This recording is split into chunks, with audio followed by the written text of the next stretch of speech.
Assalamualaikum warahmatullahi wabarakatuh. Halo Sobat Antara, selamat datang di Redaksi Olahraga.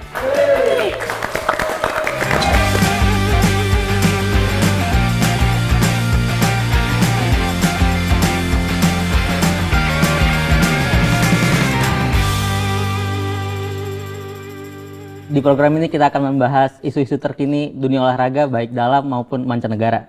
Tentu masih sama formasi yang sebelumnya dengan rekan-rekan jurnalis olahraga terbaik dari Antara.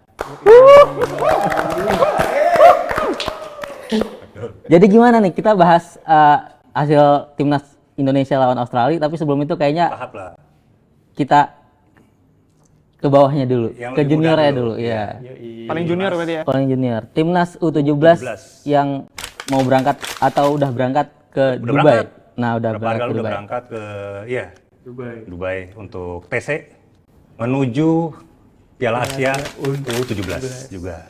Di Arab Saudi apa? Di Arab Saudi. Di Arab Saudi. Soalnya mana di situ semua Pak, di Timur Tengah semua, jadi sekarang. Iya. Lagi sukanya di situ, Pak. Ini targetnya apa? Lagi sukanya di situ. Dari timnas U17 ini. Piala Dunia dong. Piala Dunia. Piala Dunia. Jadi nanti skemanya lolos sebagai juara dan runner up grup lebih mudah dari atasnya yang Indra Safri dan the gang gitu. Oke. Jadi nanti cuma juara grup, habis itu runner up, itu udah bisa lolos ke Piala Dunia yang dimainkan di Qatar tahun ini juga. Jadi proyeksinya harus lolos dulu nih. Harus lolos. Jadi sebenarnya lolos doang udah bisa lolos ke Piala Dunia. Kalau yang kemarin kan harus ke semifinal tuh. Nah, ini udah lolos babak gugur aja. Jadi sebenarnya lebih mudah sih. Karena kuotanya katanya ditambah ya tahun ini ya untuk Piala Dunia. Nah, kan yang saya tahu nih, Bung Rauf kemarin liputan langsung melihat latihan di Bogor.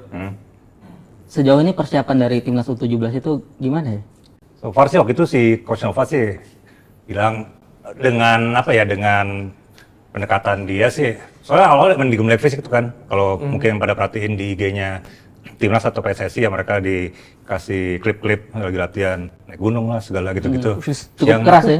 Ya, makanya si Goli tuh, Zabi Goli salah satu pemain Timnas U20 juga bilang ini sih cukup berat sih buat sebagian teman-teman yang baru gabung gitu. Nah, cuman kemarin sih nuansanya fun sih, apalagi pas abis latihan teman-teman yang baru masuk tuh berapa orang kayak ada dikerjain gitulah. Jadi masih vibe-nya menyenangkan. Kejadian apa? Jadi kayak ini Pak, bikin lorong gitu pemain. Ini yang anak baru, iya yang baru jadi pertama keplak-keplakin ya. Oh. Kayak tradisi baru, atau mungkin udah lama sih, cuman Baru itu diperkenalin ke kita gitu. iya. Tapi kelihatannya fun ya dengan skema yang latihan yang cukup keras ya. Apalagi kemarin viral yang waktu Coach Nova yang di lapangan Senayan yang marah-marah. Lihat temennya ngoper gitu kan. Sejauh ini fun-fun aja ya mereka ya. Fun sih, walaupun di satu Karena ini kan masih muda-muda gitu kan. itu Pak, walaupun di satu sisi Coach Nova juga mengakui sih bahwa saatnya si timnas ini, walaupun udah label timnas ya, emang masih hal-hal mendasar tuh masih perlu diperbaiki lah gitu. Biasa lagi passing, decision making gitu-gitu tuh masih. Cuman dengan lawan kita, siapa kita? Korea Selatan sama Korea Selatan kan? Afghanistan sama Yaman. Yaman, tuh dua masih perang. Udah nggak, Afghanistan dan Yaman udah nggak perang kan? Udah enggak. Ya, jadi maksudnya kita bola aja yang nggak usah. Enggak, jadi squad mereka mungkin udah siap juga kali itu. Maksudnya siap bertanding. Siap bertanding. Nah, tapi dari segi decision making dan teknis ya, mereka masih mentah banget. Ini emang dari komposisi pemain, mereka udah masuk akademi sebelumnya atau klub atau gimana? Dari yang dipanggil Coach Nova sejauh ini? Sebagian kan udah klub ya, Goli dan si siapa yang kemarin juga masuk di U20? Evandra kan secara ini juga udah di klub sih. Rata-rata sih, ini emang udah dari klub sih, biar. Terus melihat U17 yang ini, kan sebelumnya tuh Coach Bima tuh U17-nya lolos Piala Dunia ya kan sebagai tuan rumah gitu kan. Ini berarti kalau Coach Nova bisa lolos Piala Asia ini, maksudnya runner up ya kan, runner up lah minimal kan. Itu kan lolos Piala Dunia ya. Berarti ini untuk pertama kali berarti kita lolos sebagai peserta ya. Sebagai peserta dari kualifikasi. Soalnya kan kalau yang kita sebagai tuan rumah kan juga agak-agak kecelakaan sejarah kan ya. Tadinya kan buat U20 gitu kan. Itu debut kita itu di Piala Dunia U17. Iya, Ya, tapi kan durian root tuh. ya gitulah peserta ya. Gak panitia ya. Bisa dibilang gitu kan? Iya bisa, Iya. tapi nggak apa-apa. Iya. Kan juga maksudnya jadi tuan rumah juga gak gampang kan? Bener sih, Iya. ada bidding ya, ada bidding. Iya, Ada betul. bidding, Itu betul. betul. Emang salah coach. Enggak. Apa tadi Tam? Nah, balik lagi nih timnas U17 kan ibarat bahan mentah ya. Karena dari segi-segi teknis pun masih perlu pengembangan juga. Nih kenapa kok bisa gitu? Apa memang karena nggak ada liga juga sepengaruh itu? Atau gimana? Ya emang di kita kan liga kelompok usia paling EPA kan. EPA, iya, EPA. Walaupun kita ngitung suratin gitu-gitu kan setahun sekali gitu atau Pon. enggak. Atau pon. Atau pon kan enggak. Sekali. PON pun 4 tahun sekali ya Betul. Jadi emang nggak berjenjang kayak apa? di luar Kayak di gitu. luar yang udah lebih rapi sih ininya. Terus masih terekam dalam ingatan ya.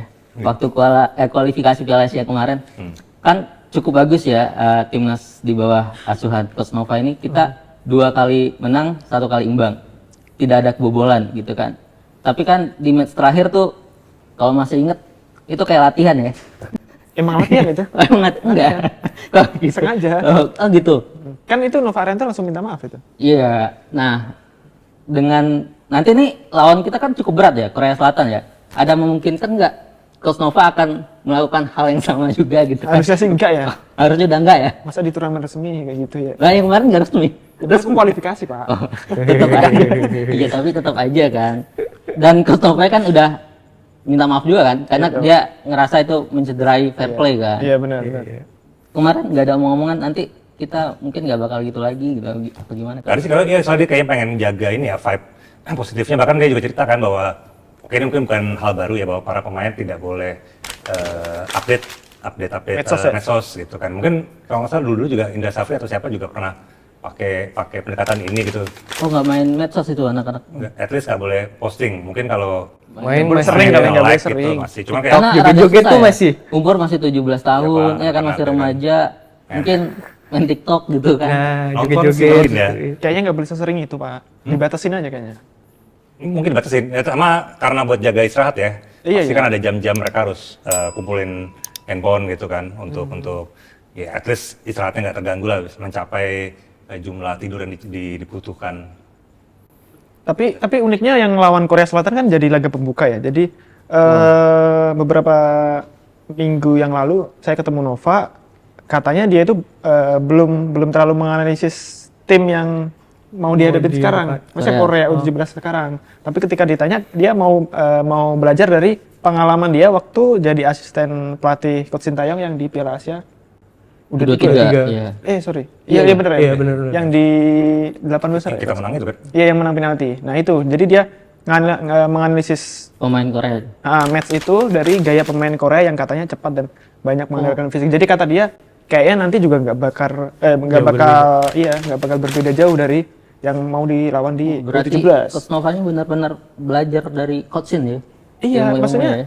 si Coach Nova itu juga pelatih lokal yang Dia cukup lama kan jadi asisten. Iya. Iya cukup lama. tapi dia masih beruntung gitu loh. Maksudnya ada beberapa pelatih hebat yang Iya bisa serap ilmunya kan. dia sekarang ada Kluivert, ada Lanzat, ada Pastur. Jadi dia punya keberuntungan untuk menjadi pelatih hebat karena banyak menyerap ilmu dari pelatih-pelatih hebat yang sama dia juga gitu.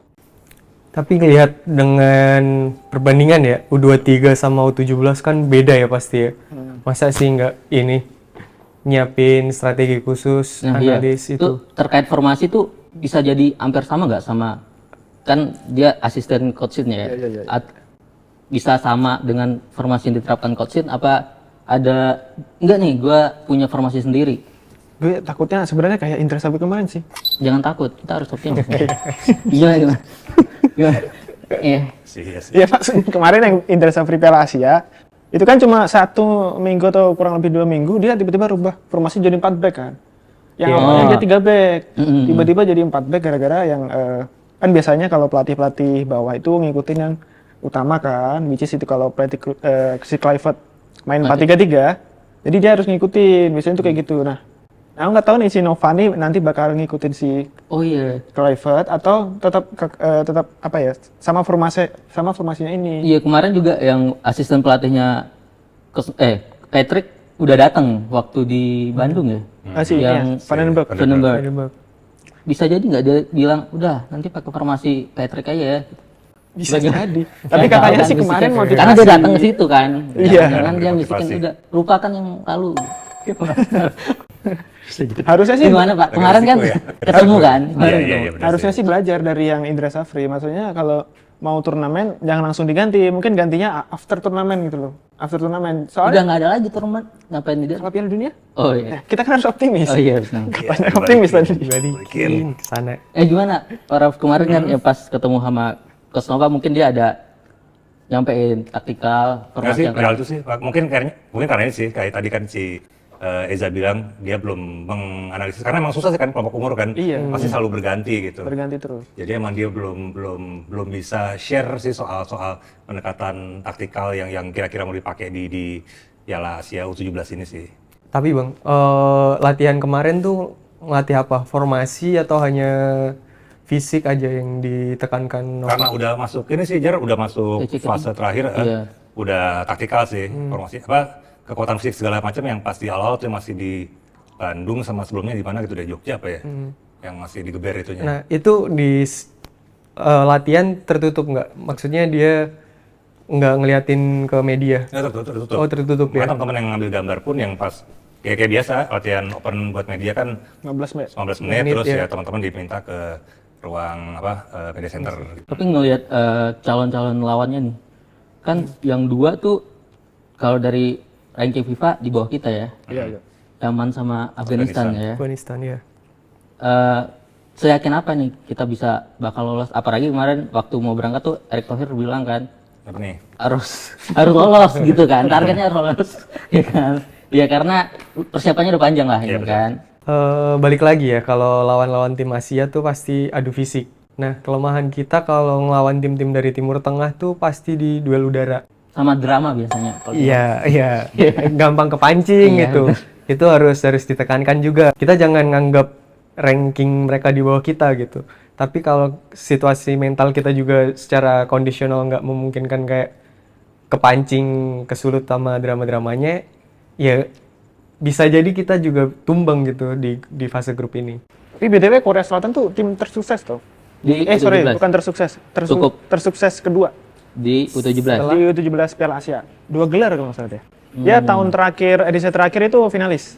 Lawan Jepang kalah. Kalau kita Kalau kita apa tuh? ada kita paling bagus itu katanya kalau nggak salah gua tuh urutan keempat tahun 90. Semifinalalis ya. udah. Tahun Piala Iya. Kompol Iya, lah kali. semifinalalis. Dan kan ngomongin timnas nih, U17. Iya. Kan ternyata bukan ternyata sih. Ya, tapi ternyata juga sih, di Liga 1 tuh Gimana sih? juga ada pemain-pemain asing yang dipanggil Iya. negaranya gitu kan. Mungkin bukan Jepang gitu karena agak sulit tuh Ryo Matsumura atau Beda, Pak. Indonesia Eiichi dipanggil Kamada. timnas, ya. Taisei Marukawa juga meskipun nyetak 20 gol kayaknya sulit juga, Pak. Ya, ternyata iya, banyak juga sih ternyata di jeda FIFA Matchday ini yang dipanggil ke negara masing-masing. Termasuk pemain Persib yang nggak dipanggil timnas Indonesia, tapi pemain asingnya Itu dipanggil dia. negaranya. Luar Iya. biasa ya. Lupa namanya siapa tuh, cuma Kevin iya. Mendoza, ya. Kayak yang itu striker. Mendoza sama Yang striker. Strikernya ya, Iya. yang dari Kurakau ya. Berarti liga kita oke juga ya. oke banget ternyata ya. Iya, ternyata. Bukan ternyata, Pak. Emang oke. Enggak kan soal juga Pak yang Nggak kan ada tuh di teman-teman supporter tuh bilang misalnya udah jangan main di sini, kalau lagi bagus mainnya keluar aja. Kalau main di Liga Indonesia tuh katanya penurunan karir, nggak bakal dipanggil timnas. Ternyata ini mematahkan itu semua. ya, Balik lagi ya, Ya, ada luarnya luar mana? Kalau Kamboja kan lebih bagus kita dong. ada pelatih yang Eropa lebih bagus nilai Eropa, Pak. Iya. dari menit reguler kan gitu. Pemain ini dapat menit reguler berapa dalam beberapa pertandingan terakhir. Tapi itu ada ngaruh nggak sih dengan pemanggilan 13 pemain asing nih sama kualitas liga kita? Ada bakal berpengaruh nggak? Mana tahu ternyata nanti mereka balik nih kan ke negara yang masing-masing terus.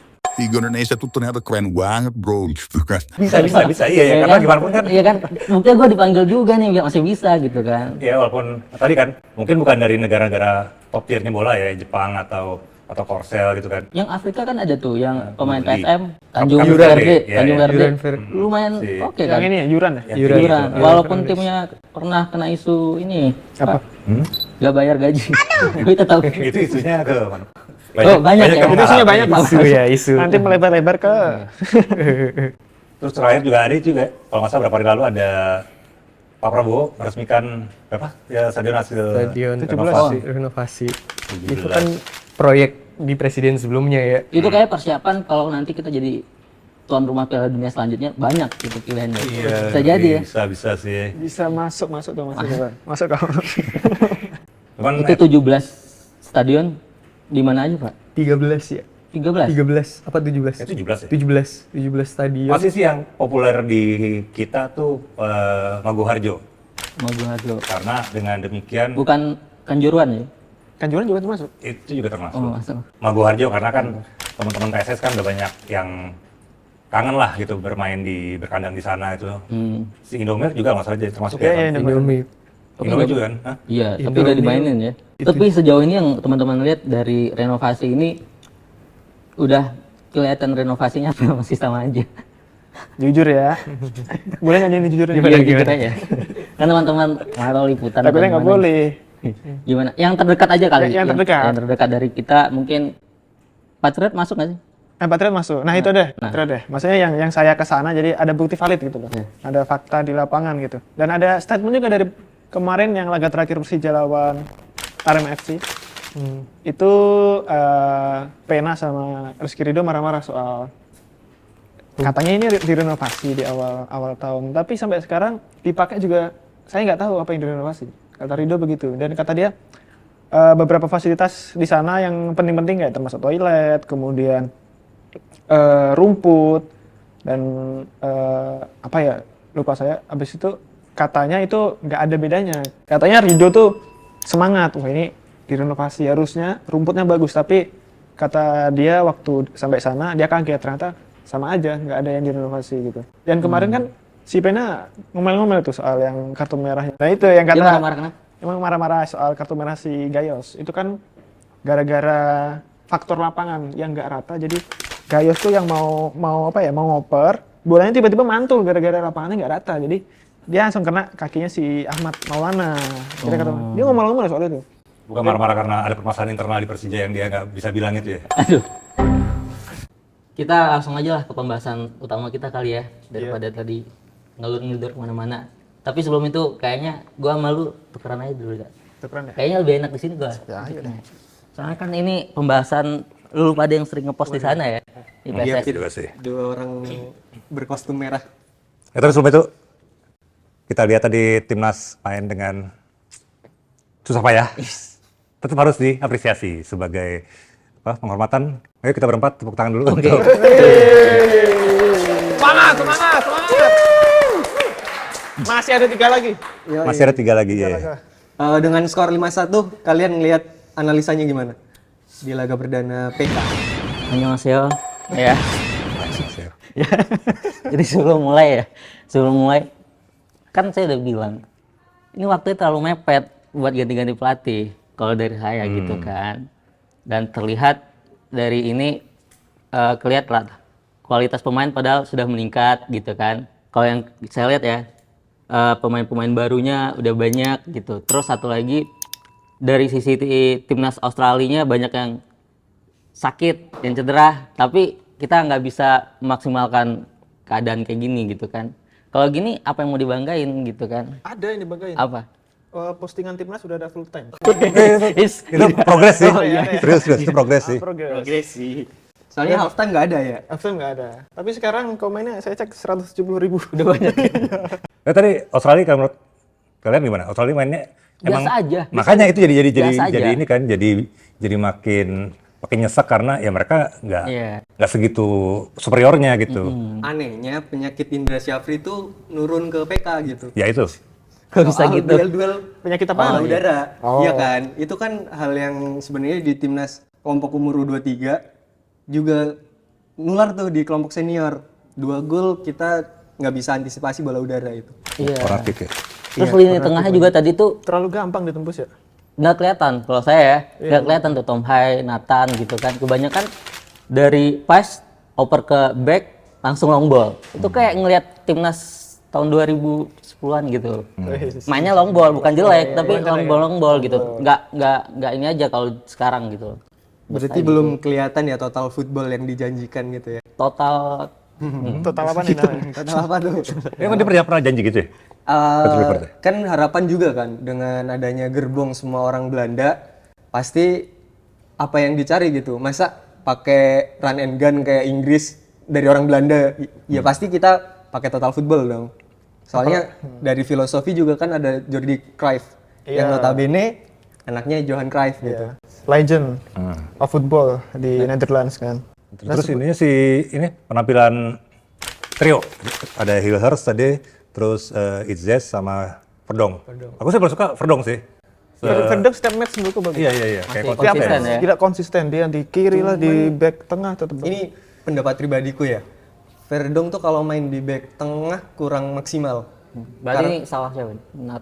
Ya, balik lagi ya, bisa jadi keputusan pelatih di sini salah ya. Karena nempatin Verdong tuh nggak di posisi murninya back sayap kiri gitu. Iya, benar. Kenapa bisa aku bilang gitu? Tadi gol Australia yang kedua itu kan overlap dia. Salah antisipasi dan kebanyakan serangan Australia di sisi sektor kanan yang notabene sektor kirinya Indonesia itu. Tektokannya antara Verdong sama Dan jam. Dan James masih belum dapet, kelihatan ya. gitu.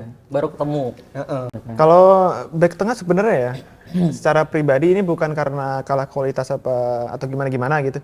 Menurutku JIS sudah patokan ini, udah sakral nggak bisa diganti nih, kapten nggak bisa diganti. Sama. Tandemnya itu Rido sebenarnya. Itu dia. Itu dia ya. Itu dia. Iya. Sebenarnya kualitasnya mungkin Rido jauh ya sama Hilger. Cuma chemistry-nya itu lebih dapat Itzes. Itu tuh udah lazim terjadi di dunia sepak bola lah, meskipun ada dua back tengah bagus, tapi waktu main bersama nggak Ya belum tentu. bisa bagus karena emang mungkin tugasnya satunya nyapuin, satunya nunggu gitu. Tapi mungkin ini tugasnya tuh sama, jadi nggak ada yang bisa bagi-bagi tugas gitu. Jadi kalau menurut saya sih Itzes sama Rido harus main bareng. Entah kirinya nanti Verdong atau mungkin Hilgers atau mungkin nanti Hapner maybe bakal diturunin di lawan Bahrain karena ada Sandy Walsh dan Hilgers cedera. Itu masih oke. Pokoknya Rido sama Itzes sih menurutku tandem yang oke lah. Chemistry-nya udah oke lah ya. Udah oke, chemistry-nya dapat. Begitu juga di lini tengah. Lini tengah tuh Tom Hai nggak bisa main sama Nathan sebenarnya. Dua orang ini menurutku stylish dua-duanya. Jadi harus ada yang gerusak-gerusuknya lah. Itu kayak Ivar Jenner kayak nyapuin bola, berani duel, berani nabrak-nabrak. Itu Ivar Jenner itu. Itu kan yang tadi gol keberapa ya? Yang Australia tektokan, kayaknya gol ketiga tadi. Yang nyiptain si Irvin. Itu kan ada kayak apa ya, pertahanan Indonesia ball watching tuh di kotak penalti. Tak habis itu. Dan Nathan di situ juga cuma jogging gitu. Jadi makanya kecewa banget kenapa Nathan. Padahal dia juga jarang main tuh di Swansea. Iya, itu juga. Padahal Coach Patrick tuh bilang kan akan memanggil pemain-pemain yang udah dapat jam bermain di klubnya. Yang kita tahu Nathan ini di Swansea itu Gak pernah main kayaknya. Mungkin nggak sekali pernah- dua kali. Iya, jarang main. Dan di sini dia malah di starting gitu kan. Iya. Dan bisa saya bilang juga tadi tuh di 2 gol itu ada gara-gara errornya Nathan juga. Iya. Yang gol pertama kan jelas kan. Iya. Yang gue pertama sebenarnya nggak penting dia Peluk, melanggar iya kan? sih, Melanggar karena bolanya sebenarnya dijangkau sama Itzes. Jadi dia kayaknya ya itu gara-gara menit bermainnya kurang, jadi decision makingnya juga kurang. Jadi kurang bagus sih. Jadi kayak itu kan yang seharusnya dibiarin aja, akhirnya dia ngambil keputusan salah, penalti dong. Kayak gitu. Iya, tapi balik lagi ya ngelihat Australia pun sebenarnya nggak main bagus. Gak main bagus sih. Kita secara penguasaan bola memang dari statistik 60% gitu kan. Iya 60%. 60% lebih unggul, tetapi ke final third tuh ke Nggak bisa. pertahanan Nggak bisa nembus, Australia nggak bisa gitu ya. Cuma muter-muter. Nah, kalian lihat problemnya tuh selain di dua pivot antara Haye sama Nathan yang nggak bisa ngalirin bola, terus gimana lagi? Apakah dengan performa Taktikalnya. penyerang tuh puas? Taktikal siapa? Kurang. Mungkin ini. Nah, Ya kan? dari segi taktikal kan di babak pertama main 3 back. Iya. Kita di babak kedua main 4 back tadi. Ngelihat ada perbedaan nggak? Enggak, sebenarnya itu lebih ke ini sih. Kayaknya Kluivert nyiapin dua formasi secara yang bisa diterapin di dalam satu permainan secara langsung gitu loh. Tergantung kondisi. Jadi tadi ada beberapa beberapa saat mereka main 4 back, tiba-tiba habis itu balik lagi ke 3 back. Jadi kayak lebih dinamis aja sih. Cuma ya itu sih, karena selain kita juga cuma muter-muter dan ditambah Australia yang udah berpengalaman di babak kualifikasi ini, jadi mereka udah tahu tuh rumus-rumusnya untuk menang, untuk lolos tuh udah tahu. Makanya waktu Kevin Dix gagal, udah tuh mereka langsung bounce back. Di situ kan sebelum Kevin Dix gagal, Indonesia main cukup bagus ya tadi ya. Awal yang oke lah tadi. Semenit awal ya. Enggak, 10 menit. Sebelum penalti. 10 menit. Oke. Sebelum penalti, habis penalti gagal, langsung lah mereka bounce back, dapat gol penalti juga, gol, langsung dapat anginnya mereka, langsung Indonesia nggak bisa ngapa-ngapain. Dia Itu jadi di luar agak ekspektasi ya. Kevin Dix itu bisa gagal, padahal Iya, di padahal klubnya dia itu selalu reguler ngambil reguler penalti, dan ya. ngambil penalti mulu dan selalu bagus. selalu gol. Iya kan? Balik lagi, lihat persaingan juga ya. Di pertandingan sebelah ada Jepang lawan Bahrain. Nah, Jepang nih udah dipastikan lolos ke putaran selanjutnya karena menang 2-0 dan nggak mungkin kekejar Australia. Kalian lihat bisa nggak kita ke putaran selanjutnya? Minimal kan harus ngamanin tiket di peringkat kedua. Ketiga, Kalau empat. langsung otomatis ya. Langsung. Kalau buat dua kayaknya sudah Susah berat ya. susah ya. Kemungkinan Kita kita enam. ngejarnya 3 sama 4 gitu kan. Tapi semoga aja ada keajaiban gitu kan. Yang kita mikirnya di sini kita ngambil 1 poin, Australia terus ini kalah. Terus Jepang kita mikirnya mungkin kalah gitu kan. Susah ngambil imbang. Bisa jadi nanti malah menang gitu kan. Kan bisa jadi. Bola itu bulat gitu kan. Iya benar. Itu sih. Ya tadi sih Pak Ketum bilangnya dia optimistis Iya, sih. udah ngepost ya. Masih ada peluang. Iya, Masih ada peluang kan ya? Iya, Masih ada. masih. Tapi ngelihatnya kan besok pertandingan ini kita lawan Bahrain juga home, di mana Bahrain tadi juga sempat nahan Jepang selama 60 menit dan aku rasa main pressnya juga oke juga. Kalian lihat ada chance nggak kita bisa ngamanin 3 poin dari Bahrain? Sebenarnya kalau misal mainnya tetap kayak gini-gini aja, no hope sih. Itu sih yang bahaya. Maksudnya kalau dia nggak berubah dan memahami karakter pemain-pemainnya, karakter pemain Indonesia, itu bakal bahaya sih bagi Indonesia di lawan Bahrain nanti yang semula kita tuh udah wajib 3 poin, bisa aja kehilangan poin. Itu yang bahaya sih. Tapi kalau saya sih lihatnya jika lawan Bahrain sih kan si Kluivert dan timnya udah lebih lama kan, artinya nggak yang berapa hari doang udah langsung main. Maksudnya sih tetap bisa ini sih peluang buat dapat 3 poin sih lebih besar Wajib. sih. Wajib. Jadi apa namanya? Iya tadi mestinya beliau si Kluivert dan timnya udah nilai gitu kan, dengan plan kayak gini ternyata nggak works gitu. Apa nih mestinya yang harus dia persiapkan gitu. Yang pasti harus tegas sih si Kluivert. Soalnya tadi kan 2 gol pertama gara-gara kesalahan. Pertama Nathan, yang kedua Tom Hai kan salah umpan kan, tadi nanggung umpan mau back pass ternyata dikejar sama pemain Australia. Kemudian yang gol ketiga tadi cuma gol watching, dan 2 gol terakhir dari sepak pojok. Betul. Dua-duanya sama skemanya. Jadi kayak sesusah itu cara bertahan Indonesia gitu. Padahal kemarin-kemarin solid gitu loh. Perlu nggak menurut kalian mengubah komposisi pemain? Dan perlu dicatat juga ya, sejauh ini ada 2 pemain yang mungkin dipastikan akan absen karena tadi ditarik keluar ada Sandy Walsh sama Matt Silgers. Kira-kira perlu nggak di pertandingan lawan Bahrain nanti? Itu pasti ada perubahan, dan feeling kayaknya yang 3 belakang andekan 3 back lagi kayaknya Harusnya Rido ya. Iya, Rido sama Hapner nih kayaknya. Ini formasi yang sama kayak menang lawan Arab Saudi. Ya kemungkinan juga Joy kayaknya bakal diturunin Kayaknya. pengganti Nathan ya. Ya harusnya si Kluivert udah melihat Nathan kayaknya nggak cocok sama Tom gitu. Tapi nge-highlight tadi ya tadi ada debutan 2 orang, ada Dean James sama Ole. Saya cukup lumayan puas ya dengan performanya Ole ya, dengan dia ngotot bisa ke mobile bawah, kemana, ke kanan, ke kiri gitu, dan bukti nyetak 1 gol. Kemungkinan nanti pas lawan Bahrain kan kita akumulasi urat mangun nih nggak ada. Kemungkinan itu strike bisa jadi ditarik, disimpan buat urat mangun yang ditandemin sama Ole. Kayaknya lebih oke sih. Lebih oke kayaknya. Soalnya si urat mangun juga lebih ngontot mainnya, lebih ngeyel, lebih bodinya lebih kuat lah daripada si strike. Harusnya urat mangun sama Ole udah garansi tempat di depan sih. yang dimainin Ramadan Sananta. Nah, itu dia. Dia demam panggung anjir. Local pride ya. Dia demam panggung dia tadi. Apa ya, aku ngarepinnya adanya Ramadan Sananta tuh kita akan main bola-bola Ya, crossing lambung lebih pragmatis ya. pragmatis gitu. Tapi ternyata enggak. Ternyata enggak. Dan decision makingnya Sananta pun sangat jelek menurutku ya di pertandingan tadi. Kenapa kok bisa begitu? Ada chance di mana dia untuk ngoper malah di shoot gitu. Iya. Itu naluri striker gitu biasanya. Iya, cuma jangan keburu-buru juga Benar Bapak. sekali, soalnya kan Bapak terakhir bilang tuh episode kemarin bahwa Sananta tidak perlu banyak peluang, Iya, sampai iya, dikit iya. bisa jadi sesuatu. Cuman kan posisinya tadi nggak menguntungkan Agak gitu jelek kan. sih emang Iya, sih. karena di luar kotak penalti dan dia dapat penjagaan juga kan. Artinya apa? Walaupun dia nge-shot pun deflect pun akan kemungkinan besar terjadi gitu. Iya. Dan ternyata malah shotnya ngelambung jauh kan. Lalu pergantian dari si Kluivert gimana menurut kalian? Selain si masuk tadi Walsh kan, Ada masuk Walsh. Eliano, Sananta, terus Rizky Ridho pasti ya itu yang Rizky Ridho masuk nggak lama ngegolin. betul. Gila. Keren Menurutku banget ya. Pemain mana sih? harusnya Besok. si Sandy Walsh nanti dulu Rizky Ridho dulu. Iya sebenarnya tuh. Harusnya waktu match cedera tadi Rizky Ridho langsung dimainin gitu. Karena ngelihat aja dari permainannya lebih terkontrol gitu kan. Permainan dan juga kombinasi-kombinasi dari lini belakang ke depan tuh kelihatan banget beda kan.